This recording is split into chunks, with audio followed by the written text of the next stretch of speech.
All right, how's it going, everyone? Welcome to another episode of Grizzly's Cave. This is Grizzly Andrew. I'm actually going to be redoing the Life of Bray Wyatt Part 2.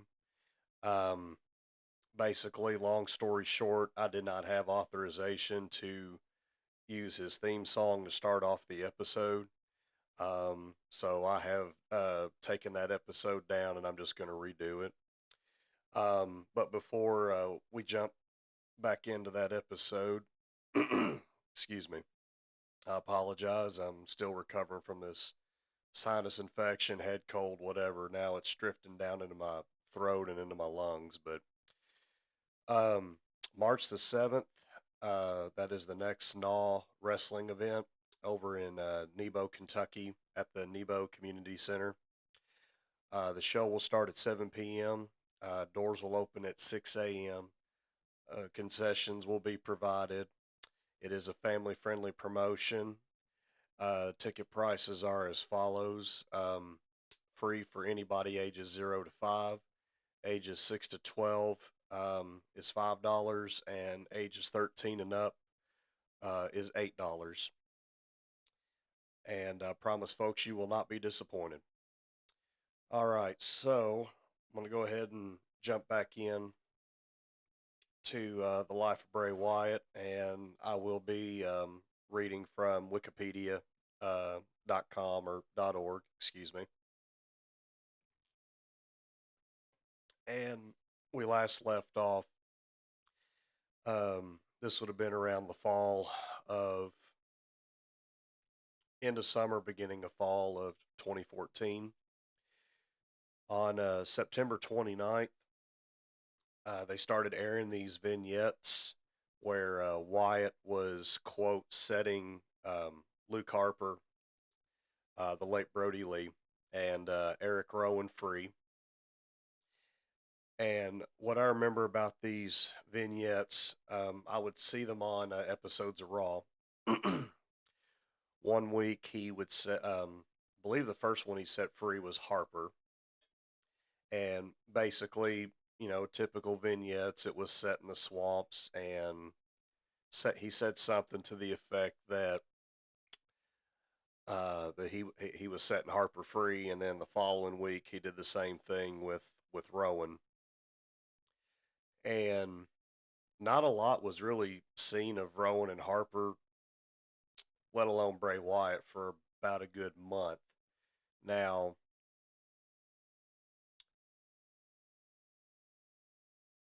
there would be some matches that Dolph Ziggler was having, and about midway or towards the end of the match that he was having on the Titantron, you'd see these sets of eyeballs and stuff all over the place, and you could hear somebody cutting a promo,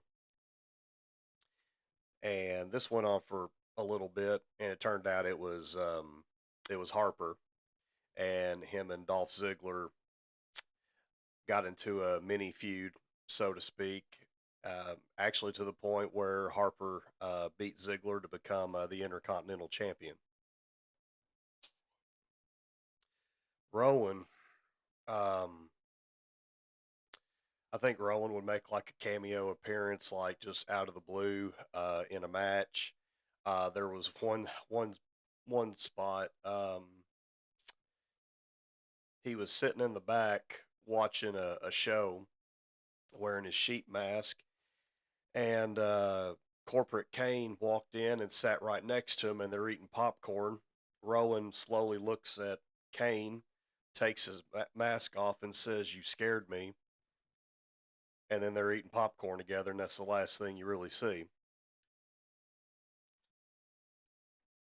Bray Wyatt, on the other hand, um, I don't really remember him being around much for almost a good month, and which leads us to this. So at the Hell in a Cell pay per view on October 26th, 2014, he made an appearance at the end of the main event match that was going on between Dean Ambrose and Seth Rollins. And for you folks that may remember, this was the year that the Shield had split up. They were basically grooming Roman Reigns for a big babyface push. Um, but Dean Ambrose and Seth Rollins had been feuding all summer into the fall, and this match was basically going to be the climax or the culmination of their feud. Well, during their match, the lights go out, and when the lights start to slowly come back, well, some of the lights come back on, you see the lantern or lamp, whatever you want to call it, that Bray Wyatt was well known for carrying to the ring. You see the lantern, and it's starting. You see smoke coming out from it. Well, not too long after, you see a figure sort of behind the smoke, and then the figure rushes out, and it's Bray Wyatt. He attacks Dean Ambrose, hits him with a Sister Abigail. Seth Rollins gets the win, and then that's basically showing what Bray Wyatt's next feud is going to be.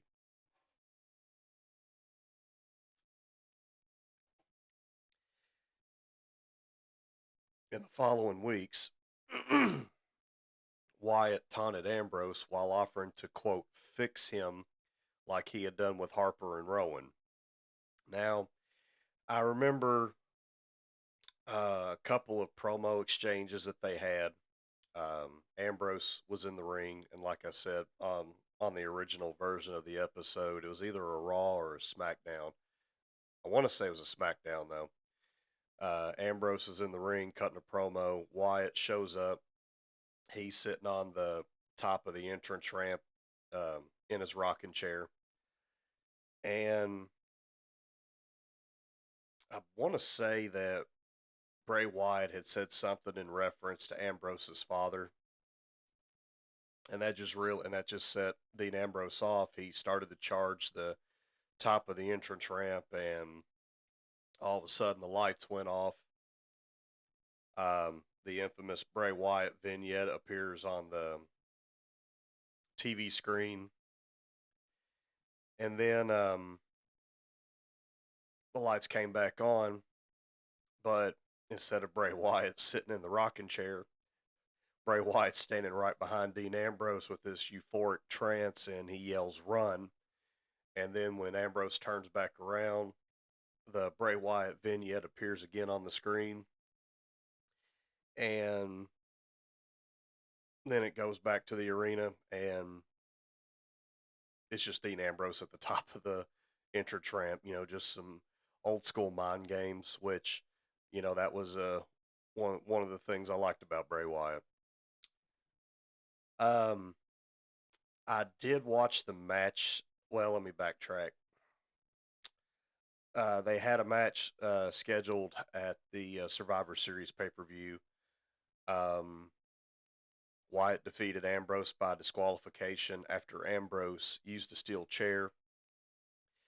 I watched the match. I don't really remember a whole lot about it, to be honest with you. Um, that's about all I can say. Um, they did have a rematch the following month at the TLC pay per view, and it was tables, ladders, and chairs match. Unfortunately, I did not see that match, so I can't really comment on it. The only thing I can say is that Bray Wyatt did beat Ambrose. They did have another rematch on the December 22nd episode of Raw in a Miracle on 34th Street fight.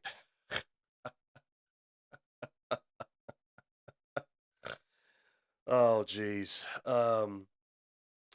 Again, I did not see that match. That that particular match uh, was an annual thing, kind of like when Money in the Bank ladder matches started. That was just an annual match.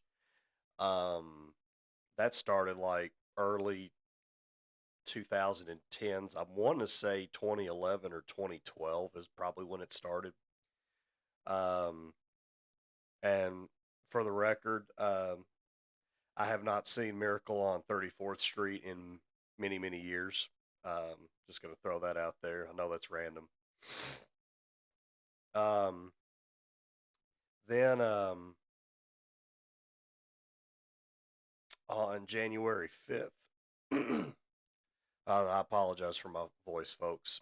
Um, on January 5th, um, their feud ended in an ambulance match, which Wyatt won effectively. So I'm honestly, I'm honestly a little confused here, and don't get me wrong, I'm happy that Bray Wyatt basically got a clean sweep in this feud. Um, I'm really surprised that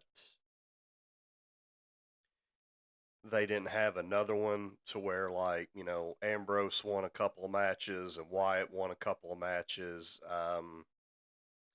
I was a little surprised, and I'm only saying that based on the previous booking that they had been doing for Bray Wyatt. Um, but here's my other thing, folks, is why didn't they do that with Cena back in 2014? Um, it really would have made more sense because, Bray Wyatt's an up and coming, excuse me, Bray Wyatt's an up and coming wrestler. He's definitely over with the fans. The guy can cut a promo. I mean, in my opinion, Jake Roberts is probably the best promo, uh, the best worker that could cut a promo. But I'd have to put Bray Wyatt like underneath Jake Roberts in regards to promo ability. I but yeah, they should have done that when he had his feud with John Cena. I mean, that would have really elevated his status. Or, like I said, he should have been the one to break the Undertaker streak. You know, that would have really set him at the top of the mountain. But creative or Vince or both, they had different plans. Well, so moving forward, what's next for Bray Wyatt? Well, um, at the Royal Rumble on January 25th, 2015, he was in the Royal Rumble match, and this match was very memorable. Um, because well, I got to actually I take that back. I mean, 2014 Royal Rumble match was memorable, but the 2015 was a little bit more memorable. So, Bray Wyatt competed in the Royal Rumble match. He entered at number 5, and he lasted for almost 47 minutes. He eliminated 6 contestants. Well, it's labeled contestants. He eliminated 6 wrestlers before being eliminated by the Big Show and Kane. Um, so here is where it becomes memorable for that match. So he came in, and I mean, he dominated. He was throwing bodies out left and right. Uh, two of the eliminations that I remember the most. Um, one was the Boogeyman, and you folks know that WWE would have I hate to say guest appearances, but basically they would have some of the legends of some of the legends make an appearance in the match. It could be for a good lengthy time frame. It could be for a short time. But Bray Wyatt's in the ring, and then the buzzer goes off, and then you hear "I'm the Boogeyman," and his music played, and Boogeyman did his iconic entrance and everything, and I was like, "Oh dang, this is freaking awesome." Um, well, it didn't last as long as I was hoping, and Bray Wyatt wound up clotheslining Boogeyman, and then dumped him over the top rope. I think Boogeyman was in the ring for maybe 30 seconds, if that. The other memorable one was Daniel Bryan. Now, for you folks that don't remember, or even for those of you that do remember, Daniel Bryan had just returned from an injury that he had suffered the previous year, and the injury was so bad he had to have surgery, and he also had to relinquish the at the time the WWE World Heavyweight Championship. And also, for those of you that don't know, had he not had to drop the belt and have the surgery, it was actually going to be him that was basically going to get destroyed by Brock Lesnar at SummerSlam 2014 when Lesnar defeated Cena to become the champion and Suplex City was born. That was actually going to be Daniel Bryan, come to find out. Or at least that's what I've heard, rumor and innuendo. Um, but yeah, Daniel Bryan made his returned to a big ovation. But the crazy thing was, is Daniel Bryan wasn't even in the Royal Rumble match that long. I mean, I think, 15 minutes, give or take, and when he got eliminated, that crowd did not stop booing. They did not stop booing for the rest of that match. I mean, it was crazy. That's about all I can say. It was crazy. You know, Jimmy Hart said something on a the Hulk Hogan anthology collection set that I have, and he had made this reference. You've got to give the fans what they want, and they wanted I mean, let's just be real. At that time, they wanted Daniel Bryan to win the Rumble. They wanted him to go to WrestleMania, and they wanted him to become champion again. That's what they wanted. Um, the boos did not let up whatsoever. And then the boos got even worse towards the end of the match when Big Show and Kane are just dumping people left and right. Uh, um, and then it gets down to the very end, where Roman Reigns is against Big Show and Kane. Well, he winds up, dumping both of them out. Um, but the match ain't over yet because Rusev appears out from under the ring and proceeds to attack Roman. Well, Roman wound up. Let me backtrack before I finish with the ending here.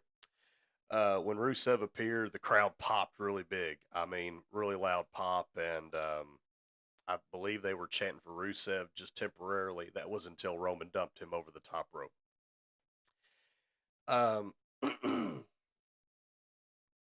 then, of course, when Roman won that Royal Rumble match, the fans really exploded. Or as my old buddy Keith would say, if such and such wins, we riot. We kind of thought that the fans were going to riot at that point, but thankfully it didn't come to that. Well, after that Rumble match, Big Show and Kane are attacking Roman, and then you hear The Rock's music. He runs to the ring, makes the save, and he holds raises up Roman's arm and stuff. Basically, I guess trying to help get the crowd to get more on Roman's side. That didn't help him whatsoever.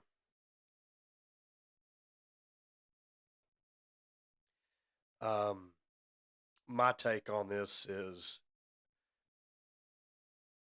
I know that the machine had plans to get Roman to where he needed to be at so he could challenge Brock Lesnar for the championship at that year's WrestleMania.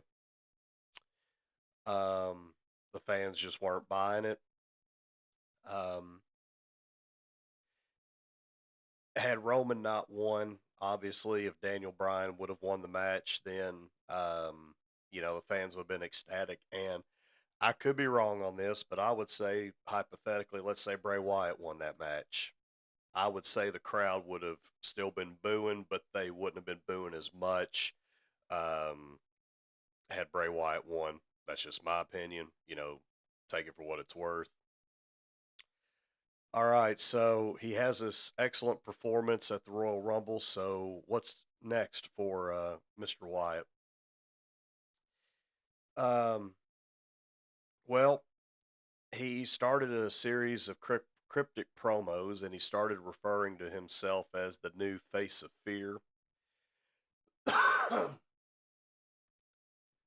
I mean, that fit perfectly for his character, or as my best friend would say, it made sense.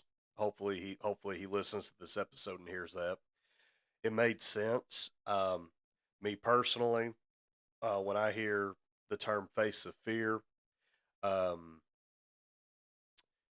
back in the WCW days, the guy that we knew in WWF as Haku, he was known as Ming in WCW. He was originally called the Face of Fear.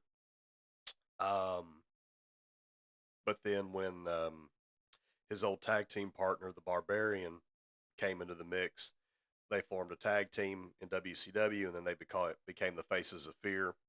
So I think it's pretty cool that Bray Wyatt would take that term and apply that to himself because I mean it worked for him.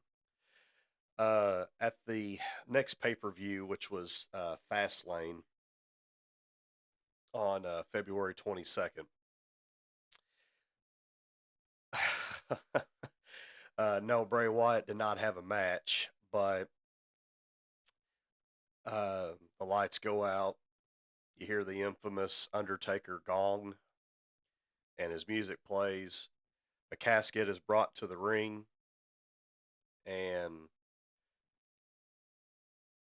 I'm sure some of the smart fans or marks, whatever you want to call them, they knew it wasn't going to be him, um, but to every other fan, they probably thought Taker was coming back to set up something for WrestleMania. Well, when the casket opens, it ain't the Undertaker, it's Bray Wyatt. And I don't remember what he said in the promo, to be honest with you, but basically he was laying out a challenge for the Undertaker for a match at WrestleMania 31. Uh, he did. There was another promo on a Raw, I believe, and you didn't see Undertaker in person, but you heard his voice. Bray Wyatt's rocking chairs in the ring, and Undertaker basically accepts the challenge, tells Bray Wyatt he will rest in peace, and then lightning bolt hits the rocking chair and sets it on fire. And most villains would be terrified, freaked out. Bray Wyatt's just laughing. Um, but that works for his character, because he's crazy. He viewed himself as more of a monster than a man, But and keep in mind, this is Undertaker's first match since the streak ended at WrestleMania 30 the previous year. Um, I watched the match that they both had. Uh, Before I get to the match, one of the things that was awesome about the match, um, Bray Wyatt had another special entrance, and there were these people wearing scarecrow masks, and if you've seen Batman Beginnings, it was those type of scarecrow masks. And he would, as he was walking to the ring, he'd place his hand on their head or shoulder, and all of a sudden they'd come to life and start walking or, doing some kind of jig or gyration, whatnot. And I thought that was pretty cool. I didn't. I do remember he was walking rather slowly to the ring. Uh, from what I remember, when I was reading some of the wrestling headlines and all that, apparently, allegedly, he was injured, had an ankle injury, but they had kept his. I think they had put him in a boot, and he stayed in that boot up until the point it was time for him to have his match. And the match was not very long, maybe 10 minutes or so. And the highlight, the highlight of the match to me uh, was when Undertaker sat up and Bray Wyatt was doing that infamous crab walk that he liked to do, where he was upside down and all that, and he Bray Wyatt was doing the crab walk. Undertaker sat up. They're both staring each other in the eyes, and you know that was the one instance that you saw a, a detection of fear in Bray Wyatt. Uh, I'm just gonna play devil's advocate here. Y'all know I'm a big Undertaker fan, but I still think that Bray Wyatt should have even went over in that match. I mean, they built him up as a formidable opponent for Undertaker. They honestly should have let him go over in the match, but that's neither here nor there. After that, the next rivalry that Bray Wyatt had was against Ryback at the May 17th Payback pay-per-view. Um, I watched the match, and again, I'm a fan of both of these guys. This might have been just kind of a one-off rivalry. Um, just not a lot. Just really wasn't a lot to go on with that. The only good thing I can say that came out of that is shortly after Ryback wound up going to Elimination Chamber a month or so later, and he won the Intercontinental Championship. So I mean that was about the only good thing that came out of it. Bray Wyatt, though, he's it almost just seems like they're uh, I don't know how to really say it. They just don't. It just doesn't really show that they have much for him, unfortunately. Um, and it's sad too because, like I said earlier, the guy was incredible on the mic. He was over with the fans. Um, and he was actually he was a good worker. He really was. I mean, I know he suffered his fair share of injuries and all that, but God, the guy could work. Um, there was one thing really that was memorable to me in that match. It was when Ryback was outside on the floor, and then Bray Wyatt did a running senton off the apron and crashed onto Ryback's ribs. And me and my buddies that were watching the pay per view, I mean, we all three or four of us, I can't remember how many was in there, but three or four of us that were watching it, we just cringed. And of course, I had to say, "There's 300 plus pounds coming that came and crashed down on his ribs." Um, yeah, the match didn't go on for too much longer after that. I mean, I know Ryback was about 295. Bray Wyatt was about 280, 290, something like that. I mean, I don't care how big and powerful you are. That's a big man to come crashing on you like that.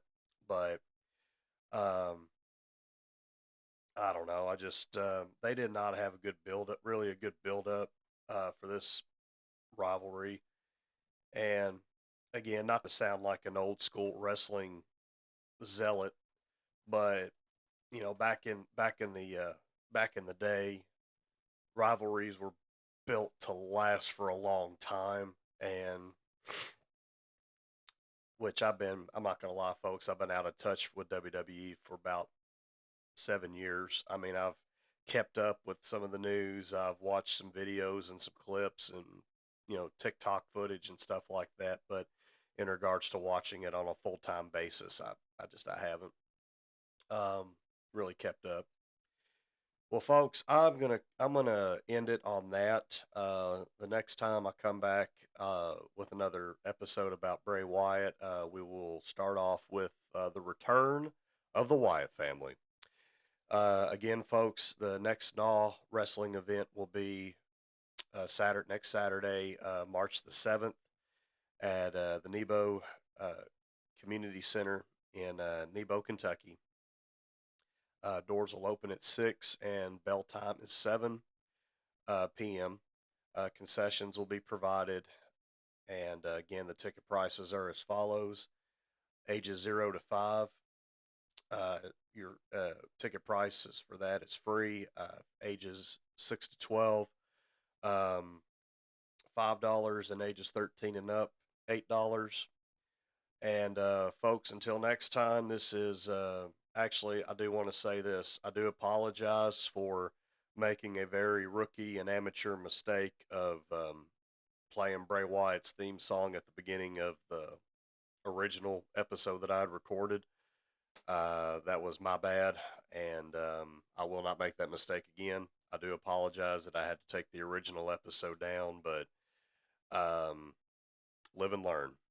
And also, I say that for anybody that's ever wanting to do a podcast, make sure that you have authorization rights to play the music. Excuse me. Um, on on a podcast if you choose to start doing one. All right, folks. Well, this is Grizzly Andrew saying take care and God bless.